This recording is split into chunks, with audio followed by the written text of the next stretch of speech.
Hello everyone, welcome back to our channel. Current affairs की series में आप सभी का स्वागत है। और जैसा कि हम करंट की सीरीज़ करते आ रहे हैं, जिसमें हम पर डे 10 क्वेश्चंस करते हैं जो आपके सभी एग्ज़ामों के लिए ज़रूरी है। अगर हम बात करें आर ओ या जो लोग पीसीएस का पेपर देने वाले हैं या यूपीएससी के एग्ज़ाम, या अगर कह दें स्टेट लेवल के जितने भी एग्ज़ाम हैं, उन सभी एग्ज़ामों के लिए ये करंट अफेयर्स काफ़ी हेल्पफुल रहेगी।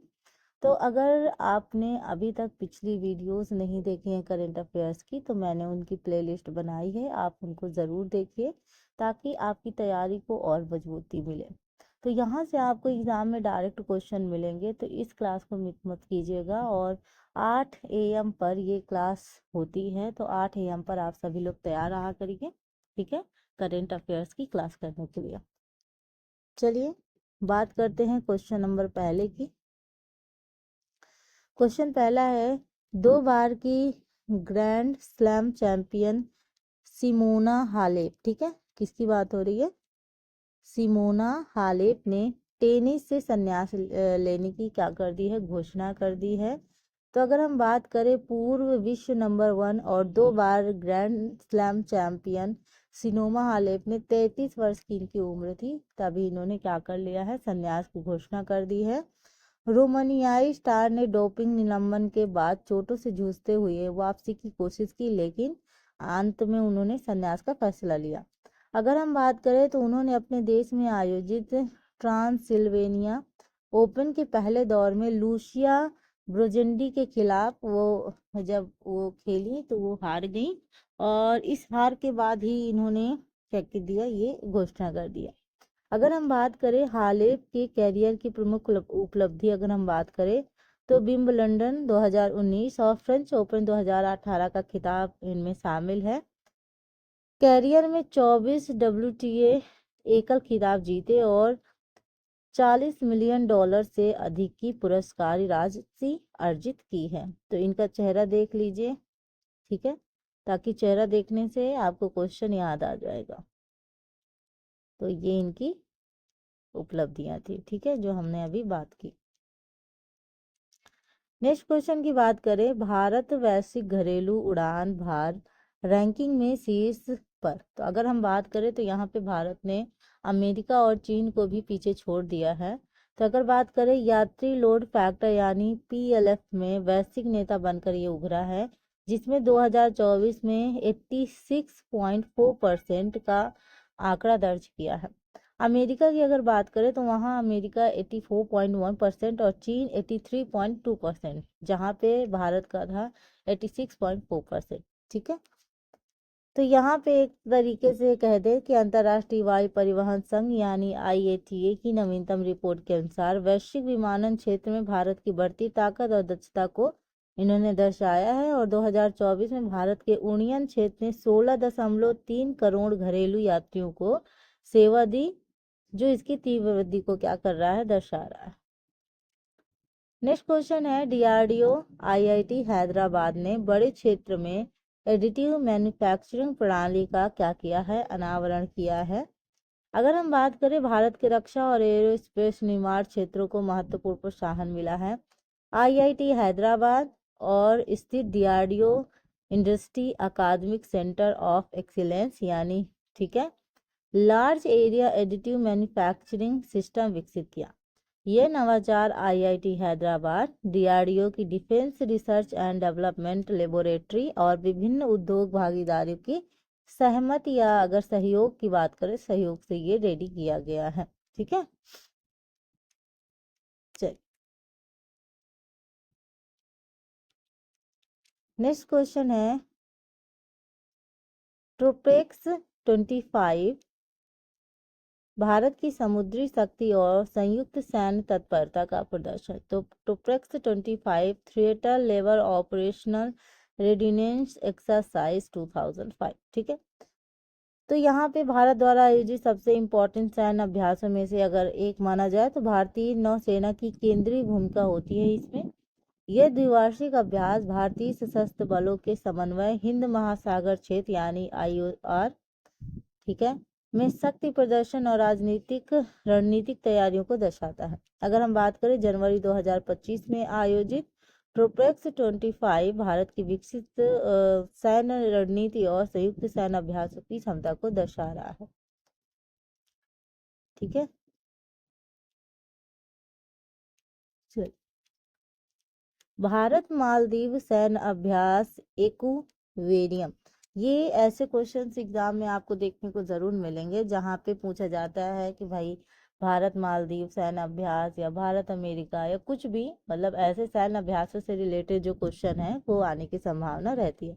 तो भारत मालदीव सैन्य अभ्यास एक्वे एक्वेरियन द्विपक्षीय रक्षा को मजबूत करेगा। अगर हम बात करें तो भारत और मालदीव के बीच संयुक्त सैन्य अभ्यास एक्वेरियन का 13वां संस्करण 2 से 15 जनवरी 2025 तक मालदीव में आयोजित किया जा रहा है। ठीक है, द्विवार्षिक अभ्यास बारी बारी से भारत और मालदीव में होता है। दोनों देशों के बीच रक्षा सहयोग का एक महत्वपूर्ण, अगर कह दे, उद्घाटन समारोह 2 फरवरी 2025 को मालदीव नेशन डिफेंस फोर्स यानी MNDF को आधिकारिक समग्र प्रशिक्षण केंद्र माफिला खुशी मालदीव में आयोजित किया गया। ठीक है, 13वां संस्करण है और एक्वेरियम। भारत के निर्वाचन आयोग के कार्य क्या है? भारतीय संविधान ने चुनाव आयोग यानी इलेक्शन कमीशन ऑफ इंडिया को एक संवैधानिक निकाय के रूप में स्थापित किया है। तो पूरे देश में चुनावी प्रक्रिया की निगरानी करना, उसका संचालन करना, ये जितनी भी जिम्मेदारी होती है ये इनकी चुनाव आयोग की जिम्मेदारी होती है। तो अगर बात करें तो यह आयोग स्वतंत्र और निष्पक्ष चुनाव सुनिश्चित करने में इम्पोर्टेंट, मतलब ऐसा ना हो कि चुनाव में धांधली हो या किसी की और ज़्यादा चीज़ें हों या कुछ भी घोटाला जैसा हो, तो इसके लिए ये करती है कि निष्पक्ष रूप से क्या हो, चुनाव कराए जाए, इस चीज़ की निगरानी रखती है। भारत में पहला चुनाव आयोग 25 जनवरी 2050 को गठित किया गया था। ठीक है, यानी भारतीय निर्वाचन आयोग ECI। MP के रीवा में पहली बार खुलेगा सफेद बाघ प्रजनन केंद्र। तो केंद्रीय चिड़ियाघर प्राधिकरण CGA ने मध्य प्रदेश के रीवा जिले में भारत के पहले सफेद बाघ प्रजनन केंद्र को मंजूरी दे दी है। अगर हम बात करें तो खासकर क्योंकि रीवा एक ऐतिहासिक रूप से अंतिम ज्ञात जंगली सफेद जानवरों से जुड़ा है, इसलिए। ठीक है, तो इस परियोजना को 2011, ठीक है, के सैद्धांतिक रूप से मंजूरी दी गई थी और इसे गोविंदगढ़ में स्थापित किया जाएगा।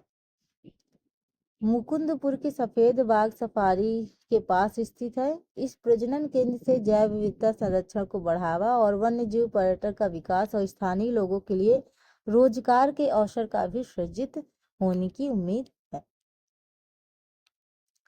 सफेद बाघ, ठीक है। महाराष्ट्र में देश की पहली AI यूनिवर्सिटी, तो महाराष्ट्र में खुलने जा रही है देश की पहली AI यूनिवर्सिटी। तो AI को वैसे भी बहुत ज़्यादा प्रमोट किया जा रहा है ताकि AI से चीज़ें और बेहतर हो जाए। तो महाराष्ट्र भारत का पहला आर्टिफिशियल इंटेलिजेंस AI विश्वविद्यालय स्थापित करने जा रहा है, जहाँ शिक्षा, अनुसंधान और नवाचार को बढ़ावा मिलेगा। ठीक है, और अगर हम यहाँ पे बात करें तो यह विश्वविद्यालय AI अनुसंधान और विकास को बढ़ावा देने, तकनीकी नवाचार को प्रमोट करने और कौशल विकास का समर्थन करने, ठीक है, इस पे ज़्यादा ध्यान दे रहा है। ठीक है, तो यहाँ पे बस इतना याद रखिएगा कि महाराष्ट्र में आपका AI स्टार्ट होने वाला है, AI यूनिवर्सिटी महाराष्ट्र।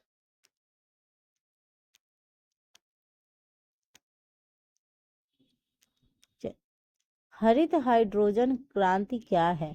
हरित हाइड्रोजन क्रांति क्या है? तो ग्रीन हाइड्रोजन क्रांति वैश्विक ऊर्जा परिदृश्य को बदल रही है। जलवायु परिवर्तन से निपटने के लिए यह सतत भविष्य की ओर बढ़ने का एक प्रभावी समाधान प्रदान कर रही है। अगर हम बात करें तो हाइड्रोजन उत्पादन विधियों के विपरीत, जो जीवाश्म ईंधन पर निर्भर करती है और भारी मात्रा में कार्बन डाइऑक्साइड क्या करती है, उत्सर्जित करती है। ग्रीन हाइड्रोजन नवीकरणीय ऊर्जा स्रोत जैसे सौर ऊर्जा, पवन ऊर्जा जल विद्युत ऊर्जा से उत्पन्न की जाती है।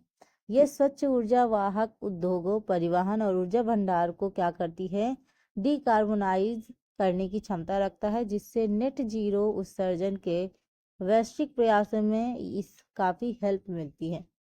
ठीक है, नेक्स्ट क्वेश्चन है, केंद्र ने उच्च उत्पादकता के लिए नई कृषि तकनीकी योजनाओं का क्या किया है, शुभारंभ किया है। तो सेंट्रल गवर्नमेंट ने कृषि यानी कि केंद्र सरकार ने कृषि प्रौद्योगिकी को अपडेट करने के लिए ये महत्वपूर्ण योजना लॉन्च की है, जिसका उद्देश्य क्या है, उत्पादकता, सततता और किसानों की आय में सुधार करना। ठीक है, यानी यहाँ पे कृषि उत्पादन को बढ़ाया जा सके और पर्यावरणीय सततता को सुनिश्चित किया जा सकता है, ये इसका एक तरीके से एम है। ठीक है, तो ये रही आज की क्लास। अगर आपको ये क्लास अच्छी लगी हो तो आप लाइक करिए, ज़्यादा से ज़्यादा लोगों को शेयर करिए ताकि इम्पोर्टेंट चीज़ें उन तक भी प्रोवाइड हो सकें। और अगर आप चाहते हैं कि लगातार आपको ये यूज़फुल चीज़ें प्रोवाइड होती रहे तो मेरे चैनल को सब्सक्राइब कर लीजिए और बेल आइकन प्रेस कर लीजिएगा, ताकि जब भी मेरी वीडियो आएगी उसकी नोटिफिकेशन आप तक पहुंच जाए। ठीक है, तो मिलते हैं अपने नेक्स्ट वीडियो में, तब तक के लिए अपना ध्यान रखिए, अपने माता पिता का ध्यान रखिए। Thank you for watching. Thank you.